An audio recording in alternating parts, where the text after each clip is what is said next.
여기서 갑자기 왜 조커가 등장하는지 아시죠? 유튜브가 하도 말만 쓰면은 싹싹 노른딱지를 붙여 샀길래 지금 하나도 안 빼고 싹 다 붙었거든요. 어제 기타 친 거 말고는 다 붙었습니다. 노래를 부르니까 안 붙이대요. 그래서 유튜브를 한번 체크해 보려고 일부러 조커라고 해놨습니다. 이 조커에 대한 수사가 만약에 공수처에서 했었더라면 또는 지금 국회에서 여야가 한참 격전 중인 패스트 트랙으로 공수처가 현실화돼 가지고 공수처가 수사를 했더라면 어떤 결과가 나왔을 것이냐, 어떤 결과가 나올 것이냐에 대해서 매일경제에서 제법 재미있는 분석을 해놨습니다.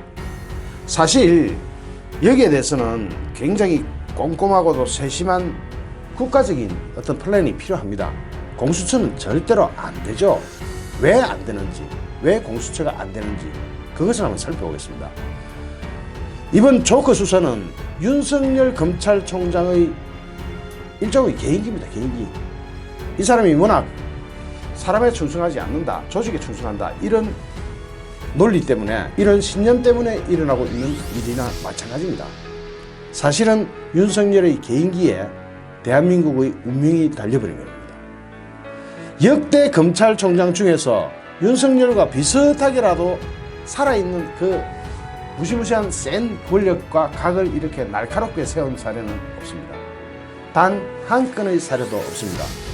대한민국이 열리고 나서, 개국하고 나서 최초의 인물이 등장한 셈입니다. 윤석열을 지금의 검찰총장 자리에 임명할 수밖에 없었던 현 정권의 상황과 윤석열 개인의 캐릭터가 우연히 맞아떨어진, 진짜로 우연의 일치로 윤석열이 등장해가지고 칼을 쥐게 된 겁니다. 여기에다가 검찰이라는 특이한, 좀 특수한 조직의 문화가 자리 잡고 있습니다. 과거에 비해서 좀 완화가 됐다고 하지만 검찰은 여전히 검사 동일체의 원칙 이거하고 상명하복 이 문화가 존재합니다. 검찰은 이게 없으면 존재가 안 되는 듯이 마치 위와 아래가 철저하게 짜여진 듯한, 꽉 짜여진 듯한 그런 조직 문화를 가지고 있습니다. 이 검사 동일체의 원칙과 상명하복의 문화는 저도 때로는 비판하기도 했을 정도로 비판을 받습니다. 그러나 검사 동일체의 기본 정신은 법의 해석과 집행이 검사 개개인에 의해서 좌지우지돼서는 안 된다는 그런 의미가 내포되어 있습니다.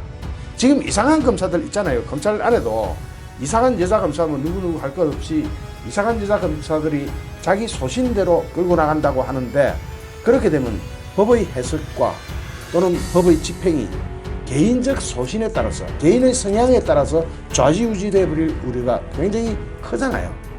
그것이 검사 동일체의 원칙이 막아주고 있는 장점은 분명히 있습니다. 이건 절대로 간과하거나 무시할 수가 없습니다.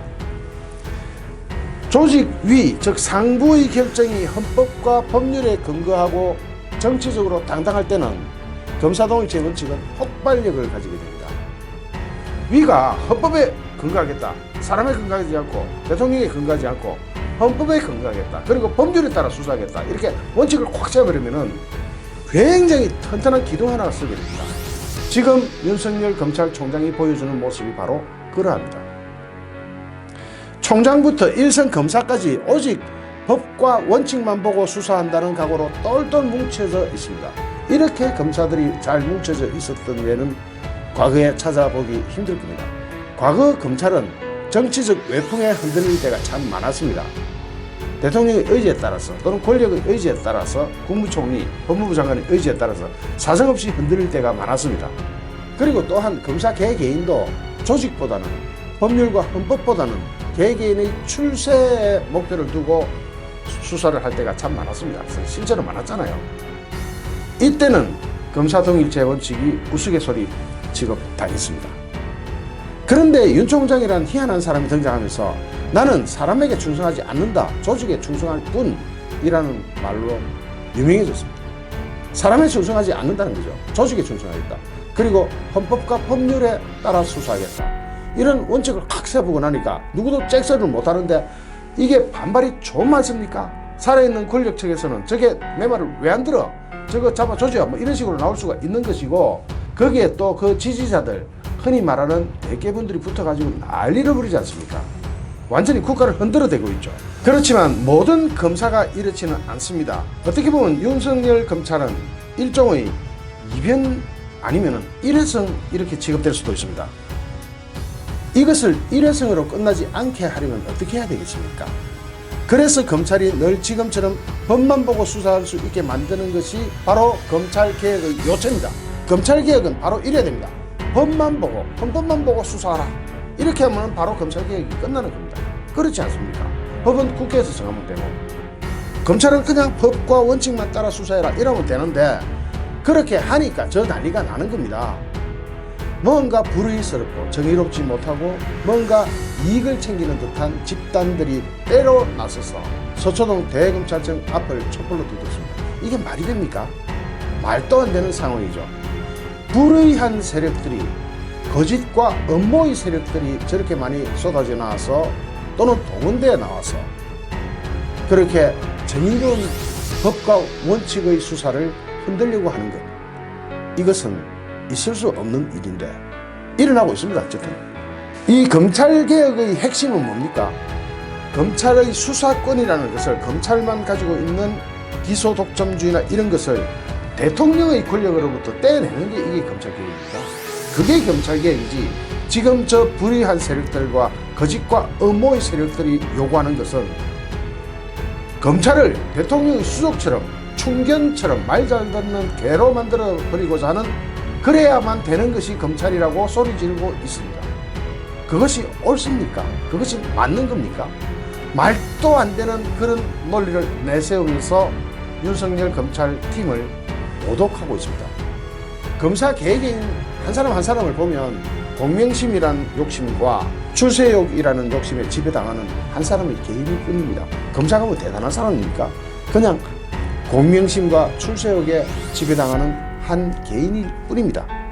이 개인의 욕심을, 이 개인의 욕망을 정치 권력과 결탁하지 않도록 제도화하는 것이 바로 검찰개혁이고, 그 이상의 검찰개혁은 존재할 수가 없습니다. 지금 여권이 내놓은 검찰개혁 방안은 본질을 못 본 척 눈 감고 있습니다. 국회 사법개혁특별위원회에 패스트트랙으로 올라가 있는 고위공직자 범죄수사처 설치 및 운영에 관한 법률 공수처법은 검경수사권 조정안과 더불어 이른바 검찰개혁을 위한 양대 입법 산맥입니다. 조국이 청와대 민정수석 시절 이 법 통과를 위해서 심의를 기울였습니다. 왜 그랬을까요? 왜 이 공수처를 설치하지 못해서 난리가 났을까요?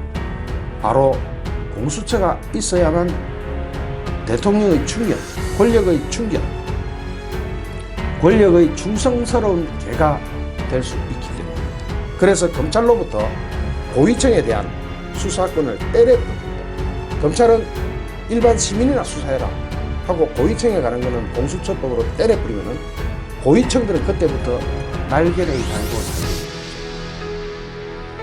버닝썬 사태에서 보듯이 더럽고 추한, 악한, 사악한 악마 같은 모습을 하면서 계속 살 수 있도록 보장해 주는 것이 바로 공수처법입니다.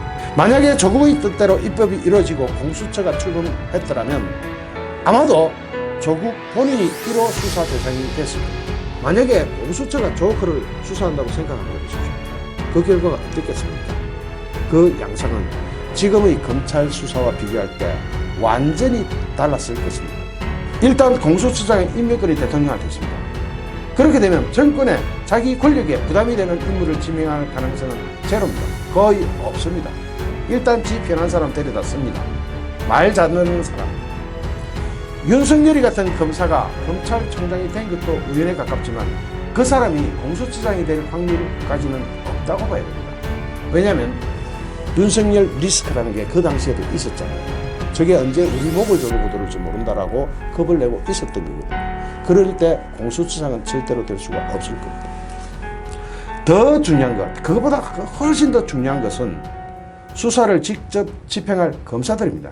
이 검사들이 누가 임명될까요? 공수처가 생기고 나면 그 검사가 누가 임명될까요? 수사처 검사는 변호사 자격이 있고, 자, 1번 변호사 자격이 있고 10년 이상 재판, 수사 등 실무 경력이 있는 사람들. 2번 그런 사람을 처장이 제청해서 대통령이 임명합니다. 그럼 대통령한테 임명권? 그러면 말 잘 듣는 사람이 될 확률이 99.999%죠. 현 정권의 인사 패턴을 봤을 때 민변과 같이 코드에 맞는 사람들을 처장이 제청해서 대통령이 임명할 가능성이 아주 높습니다. 게다가 과거에 검사로 일했던 사람은 전체 수사처 검사 정원의 절반 2분의 1을 넘을 수 없게 됐습니다. 검찰에 몸담았던 사람은 오지 마라.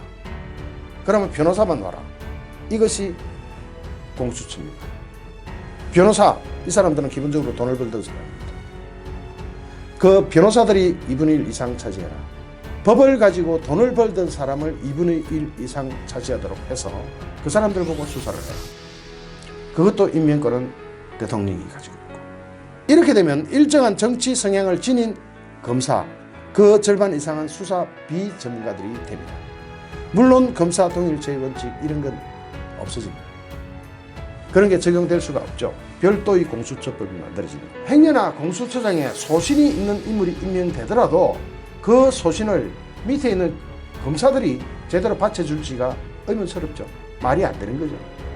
공수처장이 확고한 어떤 신념을 가지고 있다 칩시다. 윤석열 같은 사람이 있다 칩시다. 그 밑에 검사들이 전부 지각하겠는데, 특히 민변 출신으로 쫙 깔릴 텐데, 이 민변 출신들이 윤석열이 말 듣겠습니까? 이런 공수처가 지금의 검찰보다 더 공정하게 수사를 할 것이다, 더 잘할 것이다 고 믿기 쉽습니까? 어렵습니까? 말이 됩니까? 안 됩니까? 절대로 믿을 수가 없죠. 그렇게 보면 공수처는 최선의 경우를 가정해도 지금의 검찰을 또 하나 만드는 것 뿐인데다가 그나마 무력하고 정권이 눈치를 볼 수밖에 없는 그런 힘없는 검찰 조직이 사회 상층부의 도덕성이나 위법성을 체크하는 수밖에 없습니다. 그게 될 것 같습니까?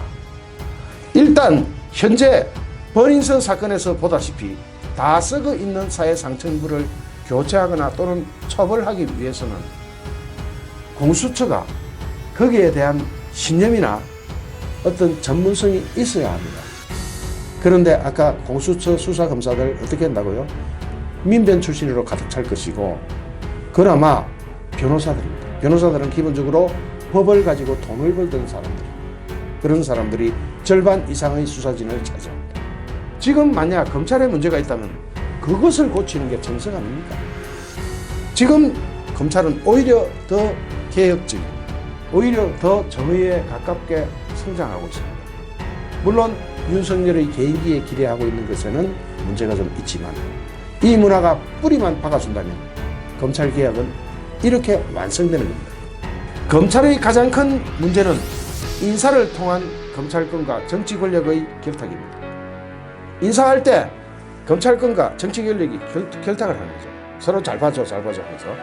진짜 검찰개혁을 하고 싶거든 검찰의 인사권을 정치 권력의 인사권으로부터 독립시켜야 합니다. 이를테면 검찰의 인사권을 국회에서입니다. 대통령 손을 완전히 떼버리는 게 좋습니다. 그렇게 되면 오히려 검찰개혁은 성공적으로 완성될 것입니다. 그런 사회를 위하여 지금 우리는 투쟁을 하고 있는 것입니다. 좋아요, 구독하기, 공유하기는 저에게 큰 힘이 됩니다. 감사합니다.